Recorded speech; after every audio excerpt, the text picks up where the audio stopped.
Hodgie's with us. Hodgie, you want to chat a little bit about the Brownlow? Things are getting interesting. How do you see it? Yeah, well, it is getting interesting, Kane. 6 weeks ago, we were saying it's Dacos. Done. There's no point rocking up. They should pay out the 20-year-old. First time it's been done since Wanganeen. But we've all known that Bont's had an amazing season. We've put him up in the category for All-Australian skipper alongside Moore and Toby Green, and also James Sicili's probably reaching that status there as well. What's happening now? Bont best on ground Friday night, and he was dominating. There's no doubt he got 3 votes on Friday night. Yep. Do you reckon he did it? Has Dacos done enough already to take home Charlie? I reckon the Brownlow $5 is one of the best value bets I've seen in the Brownlow. $5 for Dacos. He went from about $1.15 to $5 on injury, and he'd already have 30 plus votes. How does it jump out like that? Well, I'm no good with the betting side of things and understanding that, but how can you be such a short price favourite, saying that he's miles ahead with still 3 games to go, and then all of a sudden they've pushed him out that far? Now he's third behind, and Petrarca's probably hasn't even been spoken about. And we all know how damaging and how eye-catching he is to the umpires. Yeah, he's on the second line of betting as well. So it's going to be fascinating on the night if it plays out as we all think, Kane, that he'll have what would otherwise be an unassailable lead at the moment, and then we know they'll just have the broadcaster will say the X, and the Bont will be rattling home potentially. Yeah, it feels like he wouldn't have got a vote for probably last month. That's just about round 18, off the top of my head. So if you're not getting, and he wouldn't have got a vote on the weekend. So if you're not getting a vote, it'd be very rare for a Brownlow medalist to win the Brownlow not voting in the last 7 games of the year. It's going to be wonder a if that's ever happened. tense finish to the night for him, isn't it? That's for sure. And Bont had 33 votes in 2021 and lost. I mean, very rarely would you get 33 and lose to Ollie Wines that year. So, Hodgie, it makes it a bit interesting anyway. Well, at least it's going to give something for us to watch. It would have been boring as hell if we hadn't known that he was 20 votes ahead with 4 games to go. It just would have been boring. But as we know from that now Collingwood, what are Collingwood going to do? All of a sudden we've got Dacos, who's had such a astonishing year for such a young guy, but they've dropped away in so many areas. If you look through up until round 12 or 13 when they were unbeatable, they were rated in the top 2, top 3. They've dropped to bottom 4, bottom 5 in so many categories as regards the ground balls, contested ball, time in forward half, their natural style of clearances, their natural style of take the game on, intercept mark and off they go and run. It seems like teams have caught up to what they need to do and starting to shut them down. The big question is from everyone sitting back watching them, have they got another trick? Can they add something over this next month? Because if you look at the stats over the last month to 2 months, they're really dropping away, and what we all noticed was their key indicators that got them up and about so early. Hodgie, have you ever had that similar experience as you approached the business end of the season? Because I don't think they need a new trick. I think they just need to go back and implement their A grade, A game. What I found throughout my career is that if you play your best football in the home and away season, you're in a lot of trouble because teams will try things to see what works against you. And I know that I've said it to Kane a couple of times, I think, when we've spoken, that 2012 was our best year. And we fell short in the grand final because we played all our tricks, we were dominant. Sydney changed a few things against us in the grand final and they end up winning. So we saw it with Melbourne last year. The teams that are striking hot now, Melbourne are coming into fine form. And there was a stat going around that out of the last 10 premiership teams, their last month of the home and away season, they were 35-5. Yep. And if you look at our top 4 or 5 teams, they've dropped a lot of games the last few weeks. So you sit back as a supporter and someone who loves watching football, and I've got no idea who I'd be classifying as my favourites. We know that Collingwood's best can match it. Kane picked it from a while ago that Port Adelaide didn't quite have the list when things lifted.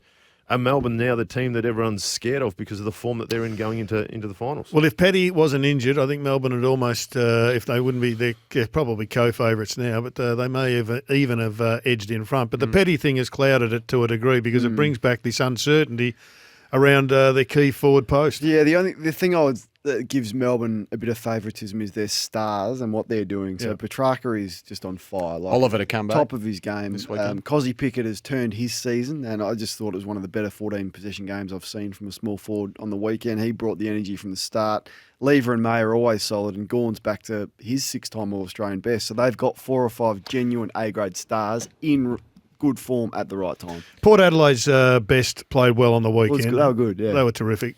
Brisbane's best aren't playing that well. They're playing spasmodically, and all of a sudden Lockie Neal's been targeted twice. and beaten twice, you could argue. Is it the year for someone outside the top four? I mean, we too get sucked into this a little bit, Hodgie and Gerard. Could you see anyone getting on a roll and putting together a 4-game streak, be that Carlton, be that the Western Bulldogs or Geelong or someone like a Sydney?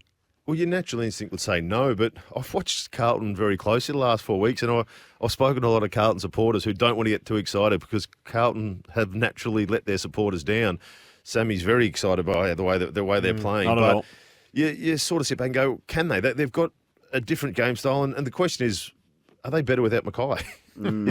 Is that the big? And it's a hard question. It's an $800,000 player, and if you look at face value, he would be the front man in any other team. But you've got Curnow down there, and rather than they're getting the ball centre forward when the two big dogs were down there, and they're just bombing it long. Now they look like that they realise that with only one tall down there, they can't do that. So they're going to pierce their way through. They're trying to find little hit-ups in a Martin and other ways. It just brings up different avenues, and they look like they're moving the ball a lot smarter going inside forward 50. And with the small forwards as well, they've got a lot more pressure on the ball when the ball does hit the deck. So you sort of sit back and go, are they game enough to keep that same forward structure when Mackay's ready to play? So if Mackay was ready to play, would you put him straight in? I thought they needed him yesterday, Hodgie. I thought that was the game where because I wanted to look at it without it, and I thought, well, let's have a look and see how they go. But yesterday, to me, they needed one more. I mean, because it made them too predictable, and everybody just sat in front of Curnow. Yeah, just stopped Curnow. It was battle, and it was Wilkie, and everyone just flocking to Curnow, and they really struggled for any aerial dominance. I think if Mackay was there yesterday,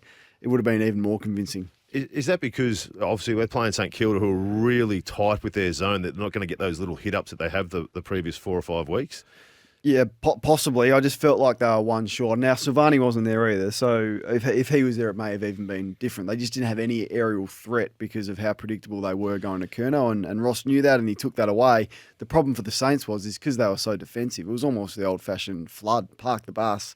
When they won it back, they couldn't score themselves. No, just a black and white double Could not team. move the ball. A complete Yeah, another double it was. team on every stoppage it was. Yeah. Yeah, they made someone else beat them. The old Tony Lockett that we spoke about the other week, Gerard, where you actually genuine double team on Curnow. I haven't seen that for a while, but yeah, I thought they missed him. I think they play him when he comes back in.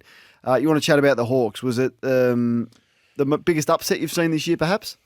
I tell you what, it'll be up there. Mind you, we've had a lot of upsets the last few weeks, or even early in the season, round 2 and 3. There was a number of upsets. The attention to detail and the discipline that a lot of the players have, it got to stages where did McGuinness on Dacos take away the focus of a lot of Dacos' teammates. I know that the big scuffle when Dacos got that free kick and goal, the second one afterwards, that was started by Josh because he went in there to look after his brother. I felt that the mindset that the Hawks had to really attack a team that's clearly better than what they are, I thought they were really disciplined, and it was probably led by their skipper in James Sicily, how they let him run around. You saw Russ Lyon learnt that from the first time they played to the second time. But Sicily having, he had 34 touches or mid-30s, had 22, 23 kicks. So damaging when he gets the ball. And is he up for, surely he'd be in the All-Australian squad or team at least. He missed out last year. Somehow he missed out last year. Well, surely he missed out because can't happen again. He missed out because Taylor got in. So if you want to put him in, you can leave Taylor out. So you can debate that with yourself over which one was more deserving. Can we go back to Collingwood, though? All Australians are going to get plenty of run down the track. But how did you get 18 to 3 clearances out of the centre bounce? Centre bounce, yeah. And it's not the first time this has happened. That's a discrepancy of 15, and we're talking about the side that's sitting 2 games clear on top of the ladder. That just can't be system. That's got to be, as Fly said, there's got to be hunger. There's got to be other issues. Yeah, I think it's they chased Tommy Mitchell to go in there this year because they were poor in that area last year, and it looked like early in the year that they'd fixed that issue. They got the ruckmen that are back up and are running now, but you also got to look at who they came up against. There's no doubt. I've played football with a lot of people. Sam Mitchell is, as far as understanding a situation, understanding a team's talent, and breaking it down and explaining that to his players. He used to take our centre bounce stoppages when he was playing because he was so clear and understanding and got the message across to the guys. But if you look at the young guys that are in there, they are soaking up everything that Sam's saying. Newcomb, Day, Warple, quality, hard-nosed midfielders that will just do anything that they've been told to do. And I think that's where it got them. Collingwood were maybe a little bit relaxed coming in against the number 16 side. And look, I'm not having a go at Collingwood because everyone does it. When I played, we did that a few times and lost games that we shouldn't have lost. But it looked like it was a team that wanted to prove a point, team with their back against the wall, coming up against a team that were a little bit confident, thinking it was going to be a walk in the park. It really did befuddle me or bemuse me because clearances around the ground were 33 even. 33 to 16 in favour of Yeah, Collingwood. yeah. So there's a major issue they've got. Clearly Hawthorn have got the positive there, but they've got some work to do There's no around doubt. the ground. Yeah, I had to look at it on the Sunday Footy show yesterday. There's no doubt a large portion of it was desire. And when the footy's on the ground, who wanted it more? The old-fashioned who wanted it more, Okay. and Will Day in terms of taking on players such as De Goey, who would usually be pretty strong in that space. He got the better of them. So you mentioned the names. I mean, Nash is a unit. Ward puts his head over the footy, and Newcomb's the other one, and Warple's in there as well. So it was a strong performance on the back of them getting smacked the week before against the Saints. Just going back to, I understood Taylor with the All-Australian. Would you have Sicily in the All-Australian team as a rebounding defender? I can feel a campaign coming. Yeah, I can feel a campaign. Oh, no. I like the campaigns. Make your case. It's early days. I like a Mate, campaign. we've throw got him into the captaincy contender But- basket as well because we've got a few in that debate. Well, we've got about 7 in there. This would be the hardest year to pick an All-Australian captain because all of them are absolutely flying, and that would be a tough job to do. But I'm sort of sitting back, and you look back for someone who would be in an All-Australian team was the importance on their team. Yep. I don't think there's a more important person in a side than James Sicily is to Hawthorn. You look at the football that they played with him and then playing without him, his leadership, how he's improved, the impact that he has. When he gets the ball, it's not just an intercept mark and a short little 20-metre kick or a little poke. It's a 400-500-metre game that he hurts teams. He goes for kicks that a lot of other teams don't, a lot of other half-backers don't. He can intercept the ball as good as anyone. We've spoken about Darcy Moore doing that so well over the last couple of years. James Sicily is getting to probably the same standard as what Moore's been, but he can add a lot more with his disposal. And also, as I said, his leadership is come along So from a could kid you who... play him as a? So I'm just thinking about who's in the frame for that. So I see him as more of a key intercepting defender. Could you play him as a fourth defender? You're suggesting that you could play. So just pluck some names: Taylor, Wiedering, and Moore, plus Sicily Taylor, Wiedering, Moore, Andrews, and Sicily as a runner. Sicily. Yeah. But he's Sicily saying has- you're saying put him in the category with a Sinclair or a Dacos that as a running defender, are you, Hodgie?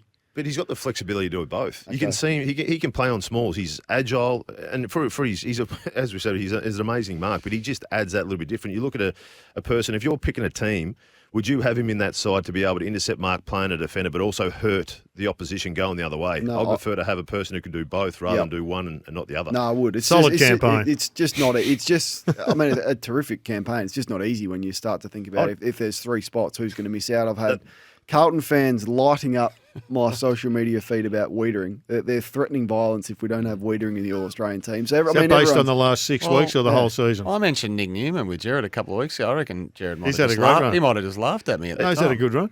Can you serious Wiedering over Look, James how's Sicily? the No, Blues I'm campaign no, now? I'm not- He's got his campaign Let's time. weave that in. Hodgie, I'm just giving you an example of how difficult it becomes when you've got to fit 8 players into 3 spots. Oh, 100%. But that's my point was with someone who can hurt and go both ways. Yep. Wiedering, when he gets the ball, gives a handball off to his small runners. Oh, hang on. Doesn't have the ability to hurt. Let's not Look take- at I only let's said not that to take see what Jacob Wiedering. Sammy's just What lost happened to the my plot.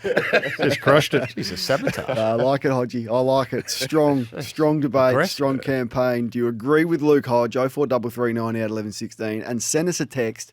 Who are your 3 All-Australian key defenders? Because when you look at it, it's not easy. I might thought be when he some was running hybrids with in the there as well. campaign, he might have come hard and strong for Luke Bruce.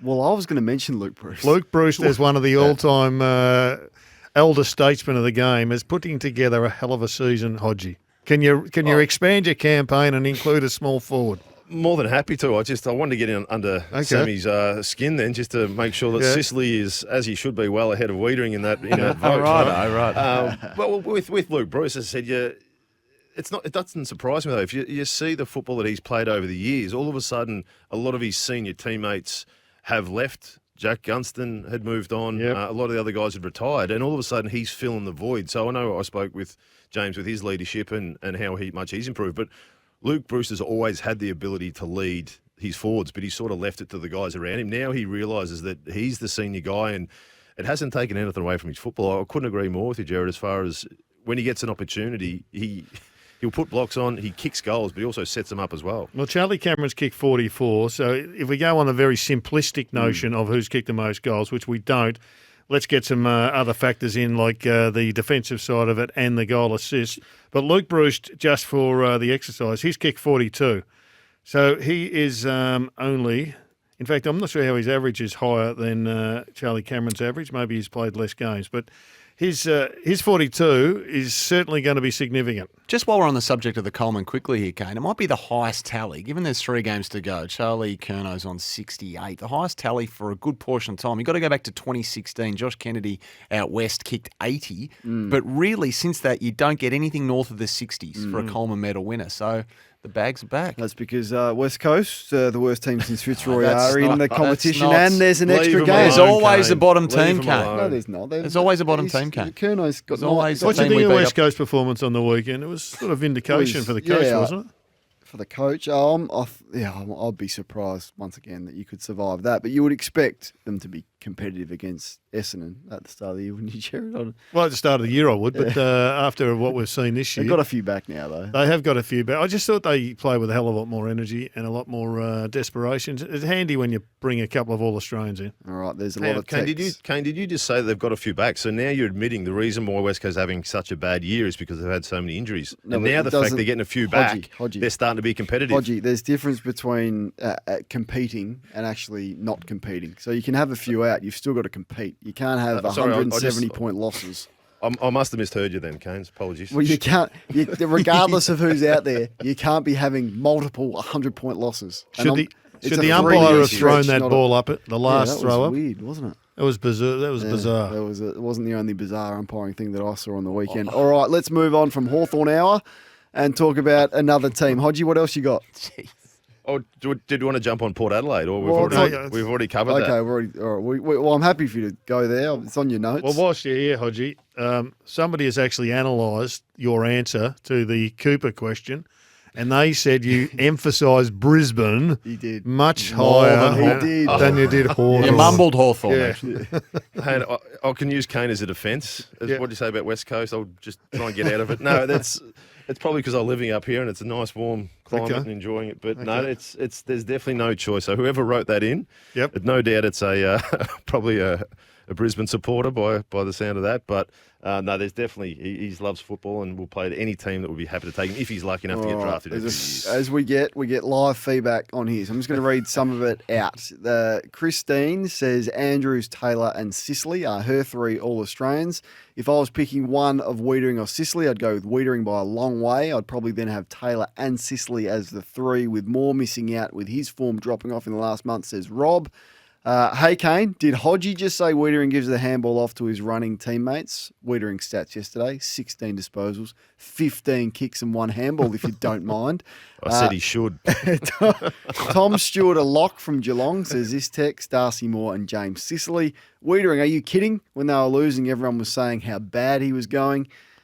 Sicily, Taylor, Moore would be my 4-3, says Greg. So there's a bit of feedback coming through on the All-Australian key defenders. Sounds like Sicily's in that top 3 there for you, Kane. Does. Take that back to the next If meeting. you, we've got a meeting next Wednesday, I think it is. So I'll be sure I to expect him to be I'll slid be straight sure into that not back to line. tell you anything. There must be a until the dinner on official next team week. is All announced. all past and present Hawthorn captains are going to get together.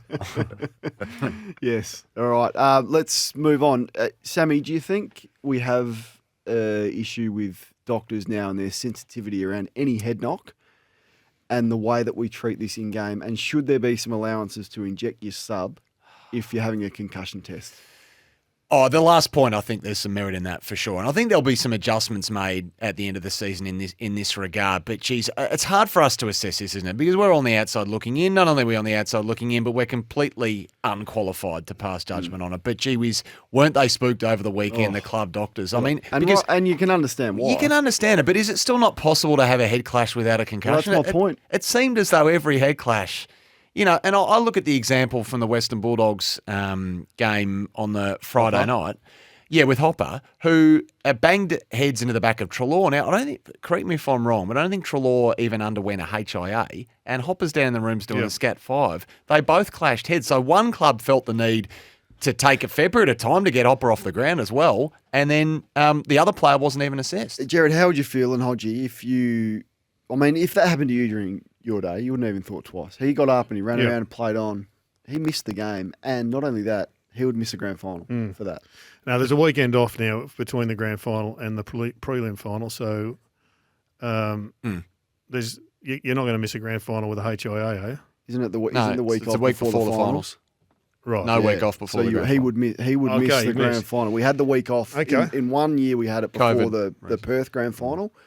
And I think that's a better system, mind you. Hodgie, what do you think? I mean, you would have been hit in the head. You'd be like absolutely that. be filthy on it. 100. So, and there's no question the sensitivity went up by 100%. didn't it? And I think that they've got to look at more people on the bench and just re-looking at these issues around how much you miss. In fact, we Hodgie, went through this with the AIDS, with the running blood. I mean, guys were coming off with a nick on their knee. Such was the paranoia around AIDS. I mean, I think even on the weekend, Toby Green came off. He didn't have to come off the ground.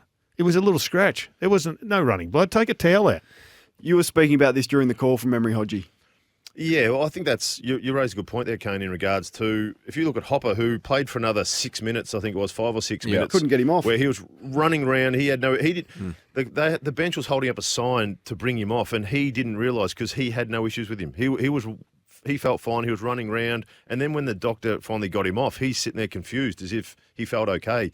I totally understand why the doctors are doing this. The Port Adelaide doctor got dragged through the mud last week because of the decision that he made. He thought he was in the right at the time. Clearly, the AFL said different, but all doctors reacted very serious to the incident from last week. What I'm worried about is if the player does miss a grand final. We saw it in the AFLW, the Adelaide captain who missed their grand final about 3 years ago. Yeah. Chelsea Randall. You don't want to see that. And I understand the reason why the AFL had taken it so serious is because of obviously the lawsuits that have come their way. Obviously, looking after players and their post-career health is obviously crucial. But to miss a grand final for a knock where we've copped thousands of them, you could tell Hopper, if that had been a prelim and Hopper misses this week, he was fuming missing a quarter of football or the rest of the game, let alone missing a grand final. Yeah. We have to, if the AFL are going to enforce this, they have to enforce the bye, not at the end of the home and away season, at the end Before of the grand final.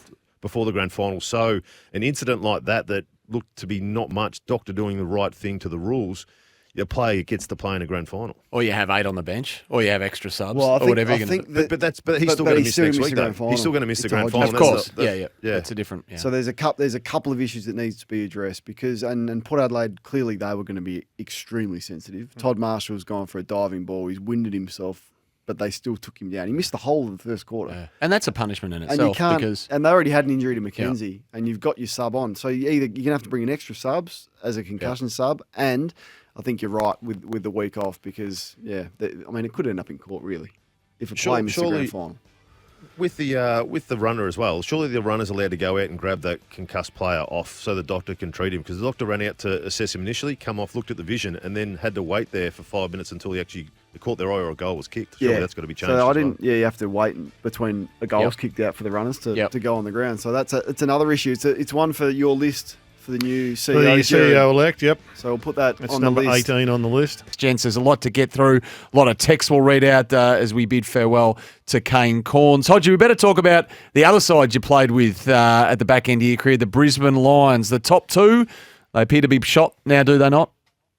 Yeah, it's sort of, as we spoke at the start of the show, that a lot of the top 4, top 5 teams are sort of shooting himself in the foot, and that's what the Lions look like. They've had a couple games that have costed. They had a good win over in Fremantle on the weekend on yesterday. But was it a good win or just a sort of had to get it done win?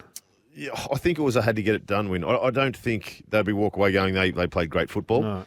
But it was one of those games. And in saying that, Fremantle do have the ability to embarrass teams. They've got a good young midfield. Jackson was really good. He got the 10 coaches' votes on the weekend. They got Sarong and Brayshaw who are quality mids, so that they can play some really good football and challenge teams, especially over in Perth, which they jumped out of the blocks. And I thought the Lions did a really good job to rebound, I guess, or respond after they were definitely on the back foot. But is it a little bit too late for them as far as that top two? Because we all know how powerful they are at the Gabba. their travelling record hasn't been great, but with Port losing 4 in a row, they had a prime opportunity. The Hawthorn game, they'll look back at the games. The Hawthorn one at the MCG that they lost, the one over at Adelaide they lost, to a Gold Coast one that they lost. They're probably 3 games that they're going to sit back at the end of the year, and if they can't convert and win away from home, they're probably going to sit back and go, they've shot themselves in the foot. Seems to me, Hodge, a lot of sides are trying to turn the Brisbane Lions into just a scrap fest. The Brisbane Lions, as we've talked about all year, have had, and Hoyne has made this point many times, they're the best transition team in the business. They've got the most, one of the most powerful forward lines. When they get the ball going, there's very few sides that can stop them. So the answer would appear to me from clubs is just to turn it into a stoppage game. Stoppage after stoppage after stoppage. Now we're tagging Lachie Neale. We're just turning it into a scrap fest and see if we can neutralise it. And Fremantle nearly did. Yeah, if you look what Gold Coast did the week before as well, they put Touk to Lachie Neale, and with that, their midfield is more of a running. It's not really a bigger body bustling midfield, and they got outdone by Gold Coast because they had blokes that wanted to hunt the ball. They let him in that area, and Dunkley was probably the only other bigger body that they had in and around the footy when Lachie was getting tagged by Touk. So it looks like a plan that works really well. At the Gabba, they seem to be able to get away with it. Big ground, use the ball a lot better, but as soon as you turn it into a little bit of a wrestle, mucky, keep the ball on the ground, it seems like they second-guess themselves, and that free-flowing, energetic, exciting forward line really gets cramped down when the ball's on the deck the whole time. Do we have an appreciation perhaps of just how much they would potentially miss Will Ashcroft? Just a young kid starting off in his career, but he's left a vacuum to fill there, Hodgie. Well, as you said, he's only a 19-year-old kid, but the balance that they had, he's really good at inside. He's exceptional, at inside-outside balance for a young person. Does that mess the makeup a little bit? Have they had to throw Jared Berry into a different position that he's played? Have they brought in a couple other outside guys to try and make up for it? I know they played Jared Lyons in the middle against West Coast when Dunkley was injured, and he had a fair impact. But I know they're concerned having Lachie Neale, Dunkley, and Jared Lyons all in the one midfield. But if you're getting beaten a contested ball, it may have to become an option, or at least have a look at it before the finals come around. Well, the 3 highest ball winners on the weekend, Caleb Sarong, he got 35, and he had the company of Dunkley, I think, for most of the game. Brayshaw. The move of Hayden Young into the middle has been overdue, but it's worked with great success. He had 29, and he also curtailed Lachie Neale once again. So that's a pretty fair effort, and it'll be something. I mean, they've got a really big summer coming up. This side should be top 6. It should be aiming even higher, but they need to address the way they are playing their footy, because they've got plenty of talent. They've got the great interceptors into the defence. They've added a little bit of a bigger body through the middle, which they've lacked all season, and Young will probably stay there. So they've got exciting times ahead, the Fremantle Dockers. They do. What do they do with Darcy? Darcy out, Jackson gets best on. Are they sitting here going, they're both young. It's not as if Darcy's a 30-year-old and they're just waiting for Jackson to take his spot. They're both young blokes who've got a lot of football in front of them. They got some big questions, because you're paying Jackson a lot of money to play as a forward with a pinch hit in the ruck when you saw what he was able to do on the weekend. I think the question there is for Sean Darcy to answer himself. I mean, I think Fremantle, barring a dramatic 180, would love to keep him there, of course. He's contracted for one more. We know Geelong are circling, perhaps trying to convince him just to delay on re-signing anything at this stage. We will be there come next year. You just know that the Cats will come with a big offer to get him down there. That search for a ruckman is long and it's ongoing. Imagine if they were able to get Sean Darcy down there. Well, it won't be just them. They'll be 5 deep in that queue, I reckon. Yeah. St Kilda will be there. Saints will be there for sure. Swans will be there, 100%. Giants won't be there. I'm sure there'll be others. Maybe even Hawthorn will be there. Port Adelaide. Yeah. If they haven't filled it with someone else. Good position to be in when you're coming out of contract, isn't it? Yep. Always good. But the biggest issue for them is, as you said, Hodgie, try and work out a system where you can keep them. I mean, Luke Jackson is a very mobile player. He could play part ruck rover, he could play part forward, he could play part ruck. Well, Melbourne won a flag with Luke Jackson and Max Gawn, so it can work at Fremantle. Absolutely. And I'm sure they've got every intention of making it work. It's just a matter of, as I say, perhaps what Sean Darcy might want to do. I don't think Jackson wants to be the part-time and fill-in ruckman for the next 6 years while Darcy's doing the spot. It's almost the same position what Melbourne are in. Melbourne are in there, got 2 quality ruckmen who... Are they better playing 1 or 2? If you look at what Fremantle are able to do with Jackson, they looked a lot better with with the one ruckman and a more agile forward line, as Melbourne have been doing with Gawn back into his main role. And look at the football he's been playing for the last 3 or 4 weeks. So if you were Justin Longmuir and you could trade an A-grade mid in, would you trade out your ruckman? Yes. I think if you've got, especially you've got two of them there, and I said this never would have been on the cards before they picked up Jackson. Darcy is an extremely good ruckman. Hell of a ruckman. He's got, and he's young. He's a big body. Needs to probably work on his tank a little bit, but he will be an asset to a lot of other clubs. Fremantle tried to boost their list with getting Jackson in because he was the up and coming. Was he number 3 pick? He played in a premiership. He's got a lot of ability that he's going to grow into. But they've sort of brought this on thinking. What can we do? But you don't want to be playing Jackson out of position. Yes, you want him to learn and develop and get as much midfield time as he can. Interesting text coming through here from H. Petrarca Hodge has received coaches' votes in 16 of 20 games, making him a massive chance in the Brownlow. By comparison, the Bont has received votes in 12 out of 20 games. And I just throw a bit of caution at this, H. There's been, I reckon, 5 times where Hoyne, in his Who Did They Miss the Coaches, has highlighted specifically the Bont because he's been underappreciated by the coaches, and yet the numbers tell you he was either best or second best or third best on the ground and got no love. Yeah, I think with the coaches' votes as well, that's you get 10 votes to try and jump in there, so it's only your best 3 that are on the on the field with the umpires. And what we've known of Bont, and don't get me wrong, Petrarca's had an exceptional good year, being able to push forward, kick goals, what he's needed to be able to do, especially with Oliver being out. But Bont's the midfielder always in there, always under the umpire's nose, and more often than not he'd be getting 3s rather than the scrape in for a 1. Some breaking news from the AFL. Our rising star nominee for this weekend is Carlton winger Ollie Holland. So 20 touches. Another one for the Blues. Hodge, 315 metres gained. And the AFL just posted a little cheeky little tweet saying there that he's still running. He might have ran home, Gerard. He could have done. Running man. He's added a lot to that wing role. The work ethic, even though he's a smaller body, so he did a few amazing things. Was it 3 weeks ago? Yep. Being able to work back, get deep into defence, but all of a sudden you see him 10 seconds later and he's kicking the ball inside forward 50. He is one player, I can tell you, who would not be scared of the behind the goals vision that gets whipped out on the review. In fact, he would embrace it because he's forever going on the train tracks forward to back and back to forward. Geelong, 3 pretty tough games to finish. I want to ask you guys about the Cats. So they've got Collingwood upcoming. That's a big one on Friday night. They got the Saints after that, and then the Dogs to finish, and they've found some form. So Chris Scott's watered it back a bit from We Are the Danger, but he's still optimistic. They sit 9th. It's going to go right down to the wire. Yeah, I didn't see the Geelong game. I was focused on the Battle of the Bridge. I mean, you're not allowed to call that the Battle of the Bridge. But it was a darn good victory, obviously, because, switching over in between quarters and seeing, bits and pieces of it, it was a cracking game that when you go in without Tom Hawkins, who's been the pillar of their victories over the years with Selwood. And the Blitz.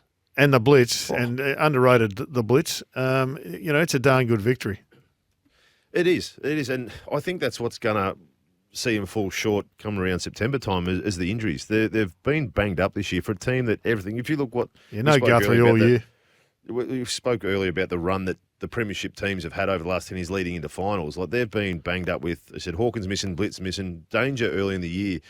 Had the soft tissue injury early, and then obviously had his lung ribs in the Port Adelaide game. But it seems like they just haven't had a smooth run at it. And once one person comes back, they seem to lose another. It just seems to be the same story for Geelong the whole year. And I think that's where, as far as the draw, they've had the toughest draw being the premiers from the year before. I think that's what's going to find them hard. Their last couple of games aren't easy ones. No, they aren't indeed. Can I say it for the millionth time how tight it's going to be? He's going to go down to that Super Sunday that the AFL have revealed for round 24, no doubt. Yeah, there was a year in the 80s, I think it was 87, where there was about 5 live chances for would have been the 5th spot back then, I suspect. Yep. And the Demons beat the Bulldogs at Whitten Oval. This is when they were played. We talk about overlapping games. I played at the same time. They were all played at the same time. I think the Hawks were in with a chance over at Waverley. Transistor radio was getting to work out. It was an amazing climax. Yeah.